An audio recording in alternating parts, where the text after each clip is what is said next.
موسم خزاں کی اداس رتوں کے ختم ہونے کے ساتھ ہی سردی کی آمد اس بن بلائے مہمان کی طرح ثابت ہوتی ہے جو گھر میں آ کر اتھل پتھل کر رہا ہو۔ لوگ بیمار ہونے لگتے ہیں اور بہت سو کی ناک بہنے لگتی ہے یا وہ دن بھر کھانستے رہتے ہیں۔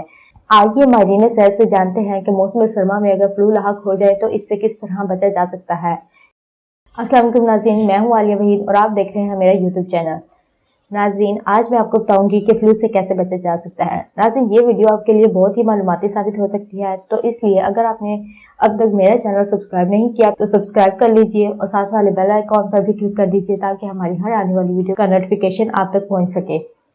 نیو یارک پوسٹ میں شائع ہونے والی ایک رپورٹ میں چند اہم نکات بیان کیے گئے ہیں جن پر عمل کرتے ہوئے فلو سے قدرتی طریقے استعمال کرتے ہوئے محفوظ رہا جا سکتا ہے۔ Vitamin C. Brand health north میں شعبہ میڈیسن کے سربراہ ڈاکٹر نیول پاریک کا کہنا ہے کہ وٹامن سی پھلوں کے سٹرس میں پایا جاتا ہے جبکہ یہ سپلیمنٹ کی شکل میں بھی عام دستیاب ہوتا ہے۔ فلو ہونے کی صورت میں متاثرہ شخص کو وٹامن سی کی کم از کم 1000 ملی گرام مقدار یومیہ کی بنیاد پر لینی چاہیے۔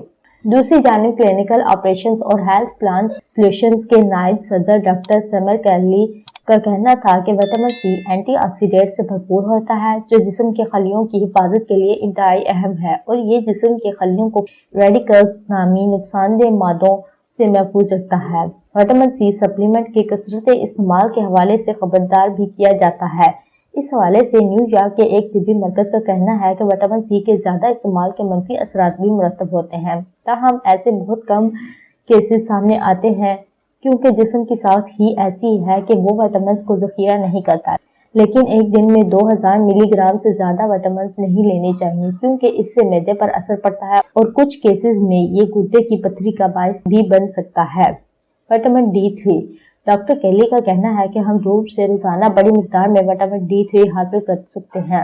وٹامن قدرتی طور پر دھوپ سے ہمارے جسم میں داخل ہوتا ہے جو جسم کی قوت مدافعت میں اضافے کا باعث ہوتا ہے اور وائرس سے جسم کی حفاظت کرتا ہے۔ بیرونی سپلیمنٹ کی صورت میں وٹامن D3 کے حوالے سے ڈاکٹر کیلی کا کہنا تھا کہ ضرورت سے زیادہ وٹامن لینا بھی نقصان دہ ثابت ہو سکتا ہے۔ اس حوالے سے ڈاکٹر بیک کا کہنا تھا کہ مرض کے ابتدائی 3 دن زنک سپلیمنٹ لیا جا سکتا ہے تاہم اس کے لیے مقررہ ہدایت پر سختی سے عمل کیا جانا ضروری ہے۔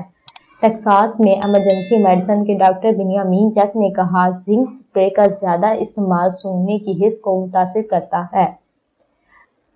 شہد۔ ڈاکٹر جیک کا مزید کہنا تھا کہ یہ بات تحقیق میں ثابت ہو چکی ہے کہ کھانسی میں شہد کا استعمال بڑوں اور بچوں کے لیے یکساں طور پر مفید ثابت ہوتا ہے۔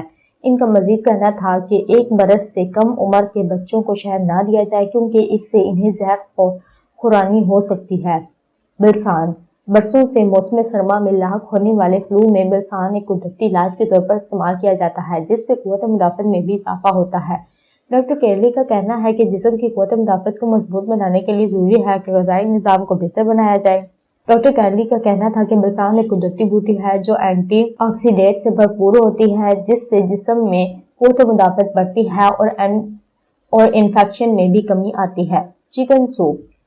90 کی دہائی میں university of Nebraska medical centre کی جانب سے کی گئی تحقیق میں یہ بات سامنے آئی ہے کہ مرغی کے شوربے میں زکام کا مؤثر علاج ہے۔ ڈاکٹر سٹیفن رینارڈ نے لیبارٹری میں اپنی اہلیہ کی دادی کے طریقے سے تیار کردہ مرغی کے سوپ کا تجزیہ کیا جس میں انہوں نے یہ دریافت کیا کہ اس سوپ میں ایسے اجزاء موجود ہیں جو سوزش کو کم کرنے میں اثر رکھتے ہیں۔ نمک کا سپرے۔ ڈاکٹر جیک کا کہنا ہے کہ نمک کا سپرے ایک طرح سے مکمل طور پر محفوظ طریقہ ہے جو سانس کی بندش کے لیے کافی مفید ثابت ہوتا ہے جبکہ اس کے کوئی سائیڈ ایفیکٹ بھی نہیں ہوتے جو دیگر سپریز میں پائے جاتے ہیں۔ گرم پانی سے نہانا۔ ڈاکٹر بارٹ کا کہنا ہے کہ گرم پانی کے بخارات سے نہانے میں کافی فائدے ہوتے ہیں جو فلو کی صورت میں جسم کے مثانوں کو کھولنے اور فلو کو کم کرنے میں کافی معاون ثابت ہوتا ہے۔ ڈاکٹر کیلی کا کہنا ہے کہ ایک بالغ شخص کو کم سے کم 7 سے 8 گھنٹے کی پرسکون نیند کی ضرورت ہوتی ہے۔ صحت مند غذا۔ ڈاکٹر کیلی کا کہنا ہے کہ جسم کی قوت مدافعت کو مضبوط بنانے کے لیے ضروری ہے کہ غذائی نظام کو بہتر بنایا جائے اور متوازن خوراک استعمال کی جائے جو جسم کو درکار پروٹینز اور وٹامنز مہیا کرے، لہٰذا مالٹے، کینو اور سنترے کا استعمال بہتر ثابت ہوتا ہے۔ غذائیت سے بھرپور پھل اور سبزیاں جن میں گاجر، شہتوت، پالک وغیرہ شامل ہیں یہ اینٹی آکسیڈینٹس سے بھرپور ہوتی ہیں جو جسم کو قدرتی غذائیت فراہم کرنے کا بہترین ذریعہ ہے۔ پرسکون نیند۔ ماہرین کا کہنا ہے کہ رات کے وقت پرسکون نیند حاصل کرنا بھی صحت کے لیے بہتر ہوتا ہے، جس سے مرض میں کافی آرام ملتا ہے۔ اس حوالے سے ڈاکٹر کیلی کا کہنا ہے کہ ایک بالغ شخص کو کم سے کم 7 سے 8 گھنٹے کی پرسکون نیند کی ضرورت ہوتی ہے۔